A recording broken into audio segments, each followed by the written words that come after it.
The Jeep Avenger electric off-roader, soft off-roader, is now confirmed for many markets outside of Europe. Should you consider buying one, and how much will they actually cost? Well, first of all, is it even a good car? I believe it is. However, the price may discourage you a little bit. Hello, my friends. Welcome to the channel. It's great to see you. Thank you for tuning in. I'm Sam Evans. I'm the Electric Viking. And it's great to see you. The Jeep Avenger electric soft roader. Jeep say this thing is actually very, very capable off-road. So yes, unfortunately, it is only front-wheel drive. However, it is coming to many markets, including Australia and New Zealand, by the end of next year. And it looks, in my opinion, like one of the very, very compelling electric car. In fact, whoever styled this car, they did a fantastic job. It's coming in the second half of 2024 to markets outside of Europe, where it's already on sale. However, we don't have a price, but based on the price we've seen for similar cars from the same manufacturer, we can pretty easily estimate what that price will be. It's likely to be priced at around the same price as the Cupra Born, around 60,000 Australian dollars.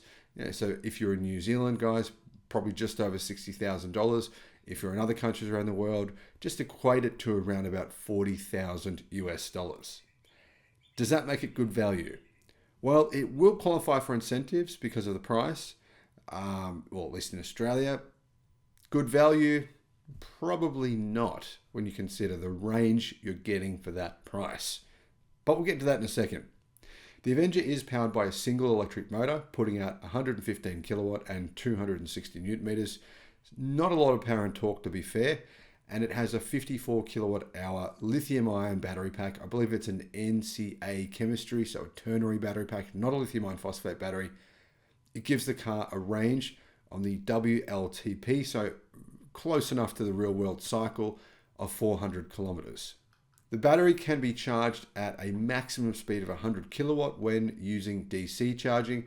That means you could theoretically charge it from 20 to 80% in 24 minutes. Now, whether or not you can find a charger that will give you that sustained speed, we don't know, but Jeep is saying 20 to 80% in 24 minutes. Touchscreens. It's got a 10.25 inch Uconnect Infotainment touchscreen. That's obviously the one in the middle of the car. Probably not really on the size I would have hoped for a car costing this much. Bit small, I think. But anyway, it also gets a 7 or 10.25 inch digital driver's instrument cluster, depending on the variant. It also gets automatic climate control, full LED headlights, and alloy wheels. Stellantis said, the Jeep Avenger represents a key milestone for the Jeep brand, our first zero exhaust SUV. A compact SUV. The Avenger will provide a new entry point to the Jeep range while adding another level of electrification to our offering in Australia. It represents a further step in the Jeep brand's evolution. So the EV version has been confirmed, and I think it looks really nice, like in terms of the design, those aggressive looking wheel arches, I don't know, very similar. Whoever designed this did a fantastic job. There is a petrol version though. It has a 1.2 litre turbo petrol. We don't know if that's going to be coming. I don't think anyone's all that interested in that vehicle. People could be. I'm guessing it would be a little bit cheaper than this one, but there's no confirmation of whether or not that would be sold outside of Europe. Now, I've heard reports from different reviewers saying it is actually pretty good off-road. Jeep have engineered some off-roading features into the car to try and help it to go off-road, even though it is only front-wheel drive. So could you take it off-road? Yeah, you can take it on the sand dunes. I mean, drive on a beach if you just lowered the air pressure in the tyres to say, between 12 to 16 PSI, that'd be possible. And obviously having that advanced traction control of an electric car, it'll be fine with that. But I mean, it's not a proper off-roader, obviously. So I don't think anyone who's going to be taking off-roading seriously is going to buy this car. It's really more of a city car, to be fair. And especially with that range of up to 400 kilometers, there's no bigger battery packs that are going to be offered. So the range is not really that competitive. By the time we're looking at the time this is released, about a year from now probably, that range will probably be underdone considering the price bracket this is in. And that means that the value is just not there, in my opinion.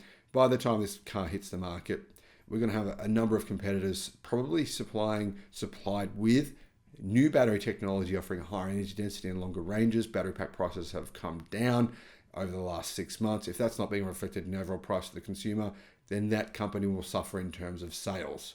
I don't believe this will be a big seller for that reason. More of a niche car. Should you buy it? Well, if you love the looks, absolutely. If you want the best value EV or the best product fit for purpose, definitely not. There's definitely going to be better options. There already is, but there will be some even more compelling options on the market about this time next year or within the next 6 to 8 months that I would definitely pick over this. But that's just my opinion. What are your thoughts? Let me know in the comments, and thank you for watching. Bye-bye.